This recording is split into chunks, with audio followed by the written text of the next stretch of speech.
I'm C.S.Gilmore, and this is Darkest Dungeon. So I'm going to be quiet here just for the opening video, because I don't want you to miss it. It kind of gives a lot of opening into the game itself. Ruin has come to our family. You remember our venerable house? Opulent and imperial, gazing proudly from its stoic perch above the moor. I lived all my years in that ancient, rumor-shadowed manor, fattened by decadence and luxury. And yet I began to tire of conventional extravagance. Singular, unsettling tales suggested the mansion itself was a gateway to some fabulous and unnameable power. With relic and ritual, I bent every effort towards the excavation and recovery of those long-buried secrets, exhausting what remained of our family fortune on swarthy workmen and sturdy shovels. At last, in the salt-soaked crags beneath the lowest foundations, we unearthed that damnable portal of antediluvian evil.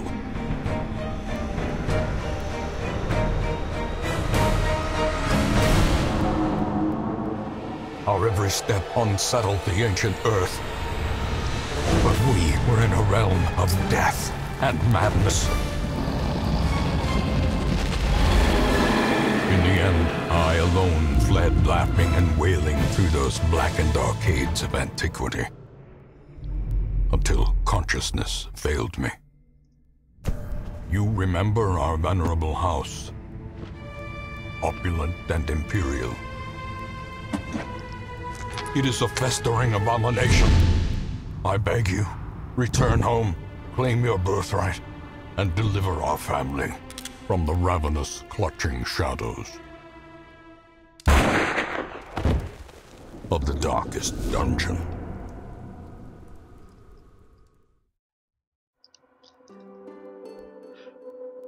Darkest Dungeon is about making the most of a bad situation. Quests will fail, or must be abandoned.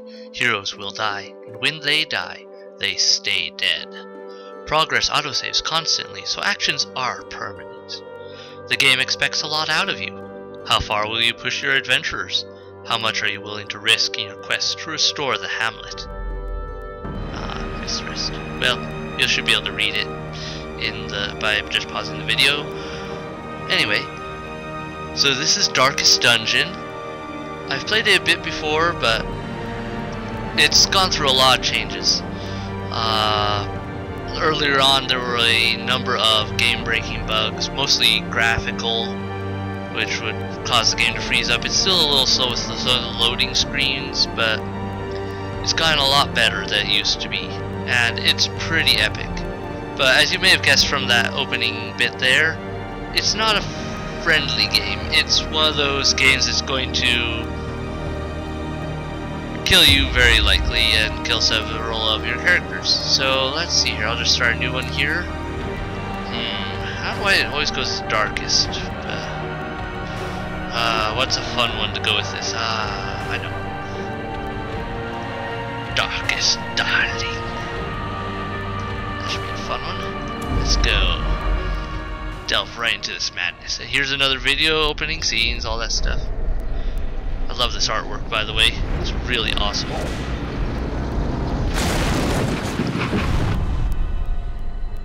You will arrive along the old road. It winds with a troubling, serpent-like suggestion through the corrupted countryside, leading only, I fear, to ever more tenebrous places. There is a sickness in the ancient pitted cobbles of the old road, and on its writhing path you will face viciousness, violence, and perhaps other damnably transcendent terrors.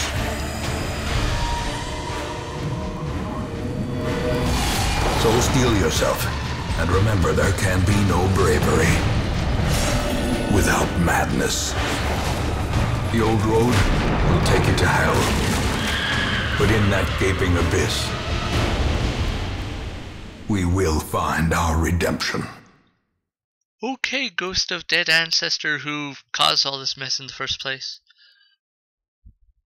I'm sure I can trust you. With the stagecoach destroyed and the caretaker gone, you will have to make the journey to the hamlet on foot. The old road. Oh, it looks so wonderful and not mold choked and possibly going to try to kill me. Yes, I think I will like it here.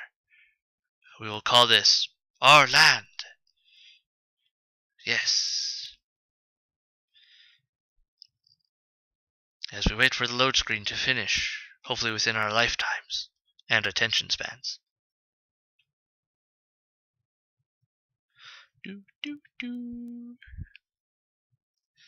But anyway, like I mentioned a little bit before, I love this artwork. Just like the shadows, the dark, the colors in general are a little different. Like they actually make this purple work, and that doesn't always get used very well in a lot of cases. It's just that right shade where it fades in and out, creates a mist-like appearance.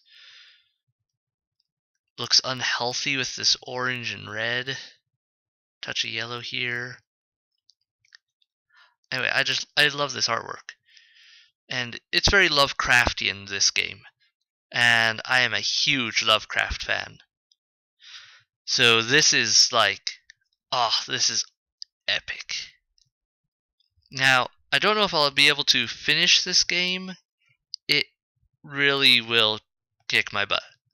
It is a hard game if it's held up anything like it has from earlier stages of development. And I doubt they've made it easier. So, bear with me, but yeah, I'll try to give you a good experience at least, so you can get a good take on what this game is. I'll probably go so far as to at least get to some of the early bosses, such as the Necromancer's Apprentice, or I think that's what it was called, something along those lines. And so yeah, I hope you'll enjoy watching this and my commentary on things. The game itself has some interesting commentary at times. And yeah, I hope you enjoy.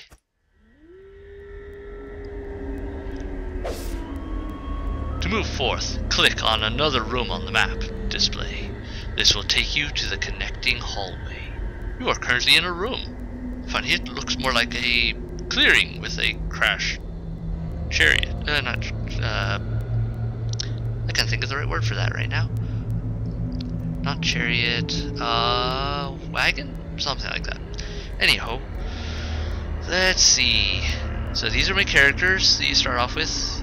This is a lot of this game is randomly generated, but the start is pretty set, just to give you a good beginning, I guess, to work with.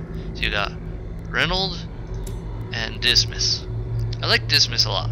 He's got some really useful abilities: Grape Shot Blast, Open Vein, Pistol Shot. You can see these little areas at the bottom, these dots show where areas they can use the ability from on the left and what areas are affected on the right.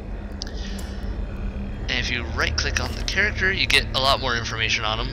Their abilities, hit points, damage. If later on you'll do camping and these abilities will come into play. And they'll have quirks, which can be good or bad. Some of them are just a little annoying, like he'll only pray for stress relief in town. This one is super annoying. I'm going to get rid of that as soon as possible. Prone to stealing items, which basically means every once in a while you'll approach an object where there's items and he'll swipe. Brigands have run up these lanes. Keep to the side path. The hamlet is just ahead. While in the hallway, press D to move forward, A to move back, or you can just click on them. If you prefer the mouse, you can click ahead or behind the party to move it, or to move them. So, okay, I just said that there. Guess I didn't need to mention it a little early. But, Dispatch this thug in brutal fashion, that all may hear of your arrival. Alright, so I got the surprise, that's helpful. Kill the enemy. Combat is turn-based. On your hero's turn, click a skill icon and then click on a highlighted target. If you can't select a particular skill, it's because that hero needs to be standing in a different spot, or there are no valid targets. Mouse over the skill to see the requirements. So, once again, love the artwork, very horror-esque.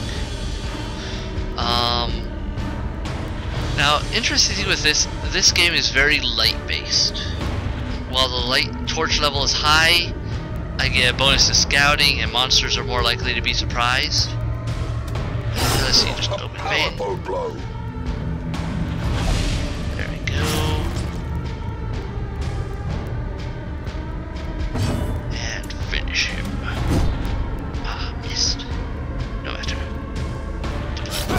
Great is the weapon that cuts on its own.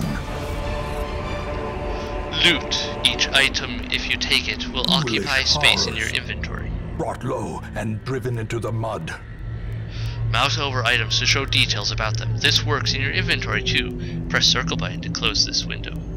Or not press circle button, as I am not using a controller. I'm using a keyboard and mouse. And that's probably going to be the standard for me, as I'm more of a PC gamer, not so much a console. Though maybe I'll get into those sometime. Interactive objects, curios. While exploring, you will often find interactive objects. Click or press W to investigate them. Take a look at this tent. Click. Now, some of these like interactable things, you'll need to use special items to make them really work for you, or you'll have a high chance of things going really badly. And this game goes really badly a lot. So, this one I can just check though. Yay, Leave nothing more unchecked. gold. There is much to be found in forgotten places. And you see the torch dies down over time. Now things have changed a bit. Stress levels will go up a bit higher. And if I really want, I can actually lower the torch level. And this is helpful because when the torch's level is lower, you get better loot. The light is fading. The current torch level greatly affects many mechanics in the game. The darker it gets, the harder things get. The better the rewards. Right click on a torch from inventory to boost the light back up. Yeah, you can get inventory items like torches to increase how much I have for torch. I'm gonna just kill this completely. You can see the difference here. Loot. Now, Darkness closes worst in, one. haunting the hearts Monsters of men. are way stronger with their accuracy and damage. Stress is way higher. Heroes are surprised way more easily, but loot and player criticals are also way up. And that's how this game rolls. It's a pain. Send these vermin a message. The rightful owner has returned, and their kind is no longer welcome. Let's see, others. Open raid. Now, status effects like bleed and blight, those are so useful because they make it so the enemy will like suffer hit point damage on their own turn, and those can really change the battle. But so can stun if I can pull it off. This guy's got pretty good resistance. He didn't get stunned.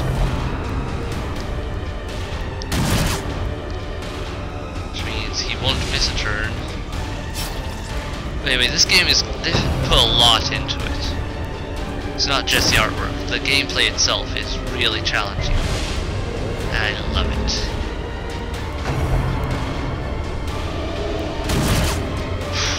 Okay. Let's try this again. More bleeding. And I believe these status effects actually can like build up so that they suffer more and more damage each time. Okay, this should... Okay, it doesn't quite do a bit, but next time should.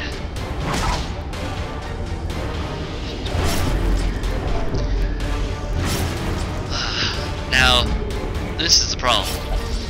Your characters are just as susceptible as the enemies to these things. Like, there is no you having a major advantage here, really.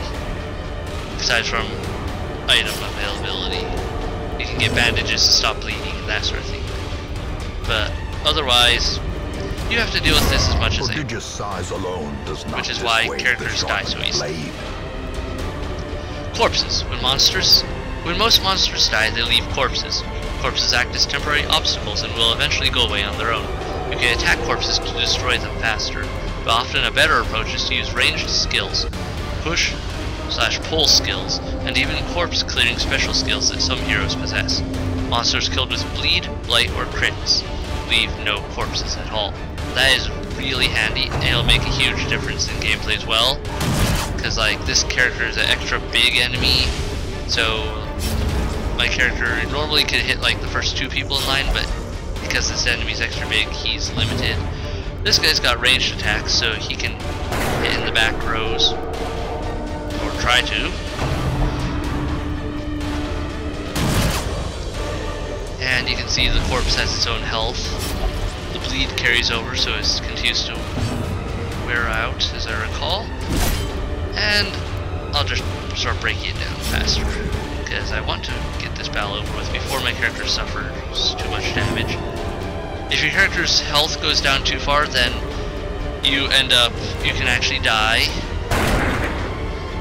and have the characters die and lose their, well, once they're dead, they're gone. Which can really suck if you've just been building up a character for a really long time and then have a horrible run of luck. But just as deadly is stress, which is this little bar under here. If that fills, then sometimes they can have a heroic moment and get like some bonuses, but more often than not they'll have things go badly and they lose it, and it ends up negatively affecting everyone and makes everything harder. How quickly the tide turns. Yes, you need a healer, but we don't have one, so suck it up. Obliterated. Yay! And like doing good in battle will help reduce stress. Triumphant certain pride skills. precipitates a dizzying Alright, fall. oil painting, sculpted bust. These are things that will be useful for upgrading the town. Gold, also useful. Emeralds, these are like items that just give you more gold at the end of the battle. And completing a quest. After you've completed the requirements of a quest, you have the option to return to town at any time. Just click the crest. You don't need to return to the starting room of the dungeon to exit, which is really useful because that would really suck. But you can also say continue adventuring, and say I want to open this chest still. Now I know this isn't going to do me any good. Bandage, trapped, chest. Something doesn't look quite right with this one. Open anyway, I don't care. We're going to town anyway. Should have known better. But I resisted, so no disease or plague or blight or whatever it was. Oh yeah, your character can also get like diseases that affects your stats, whether usually it weakens them. Some are actually kind of beneficial, it's kind of funky, like rabies.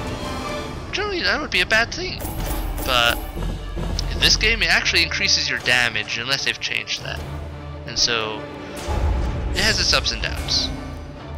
Your character's getting experience for each quest. Let's see, hard noggin. Oh good, bear stun resist, calm. It's not so good. You'll get good and bad ones, and eventually you'll be able to kind of work to switch those out a bit. Upon returning to the hamlet, be sure to check the activity log to see what has transpired in your absence. Now, I've heard that there's some interesting things that can happen while you're gone, like some sort of bandit raid. I don't know all the details. Never had it happen to me yet. So, maybe it will. Welcome home, such as it is. This squalid hamlet, these corrupted lands, they are yours now, and you are bound to them. Somehow the carriage driver has made it home without eyes. He also still wears glasses for some reason. I don't know why. It's very strange. So here's some basic goals. The Necromancer, Sonora's Prophet, Apprentice Necromancer. I believe these are all enemies, bosses in the first dungeon. My character's gained levels. They made you back to the hamlet. Not much on the first day. Get help where you may. On any screen in the game, press and hold H to see contextual help for controls in that mode. Try it while in town, exploring, fighting, camping, and more. So press H. And yeah, it just gives me basic controls and what the different things do. And there we go. Wasn't gonna let me close it for a minute there. Ancestors' Memoirs. In time, you will know the tragic extent of my failings. Oh yes, the great tragic extent. Mr. Ghostly Ancestor Man, which I hear in my head. Gotta wonder, like, how sane is your own character, and are the characters you're hiring to do all this, what do they think of you? Do they realize you're nuts, or what? Of course, they're dealing with all this madness, so I guess they've got their own problems.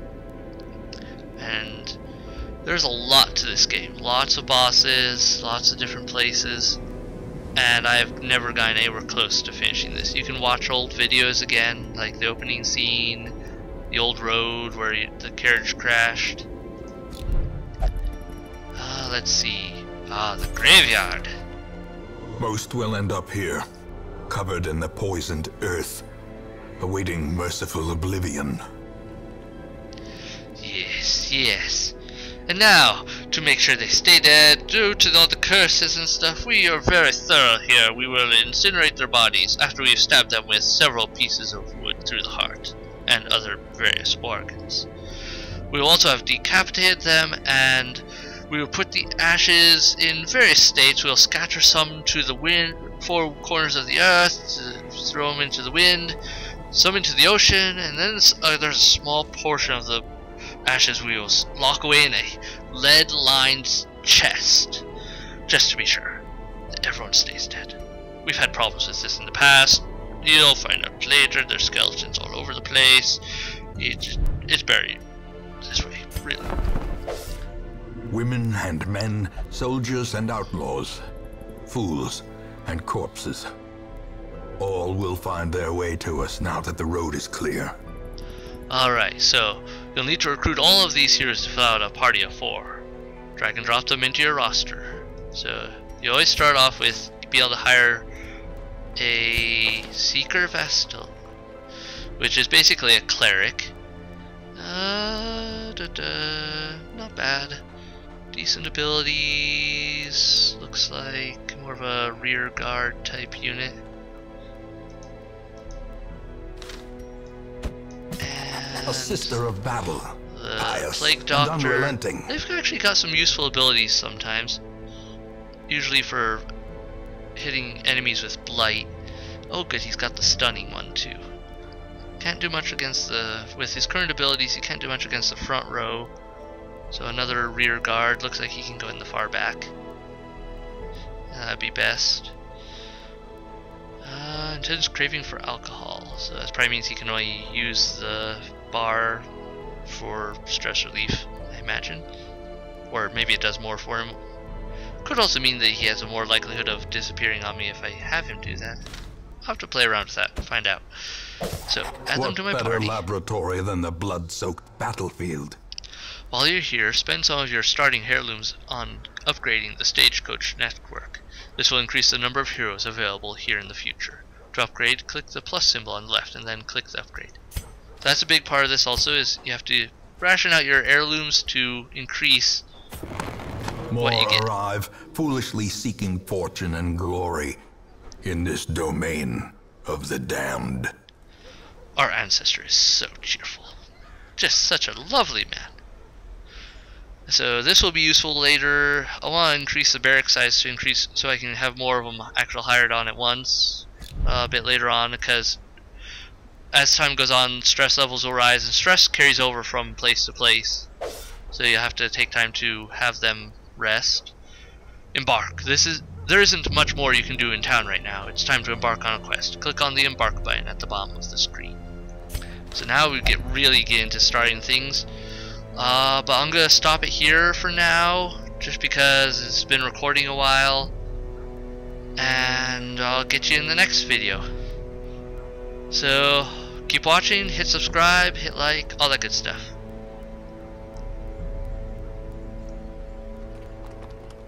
Hey everyone, I'm C.S.Gilmore. Thanks for watching. Hope you liked the video. I know this one's a bit rough. It's my first one really getting used to this. Second one in the series for the Darkest Dungeon, also a bit rough. Third one is much better though. I've gotten that far with recording and hope to get those up here soon. So hit the like button, hit subscribe, keep watching, and yeah, keep coming back for more videos. Bye.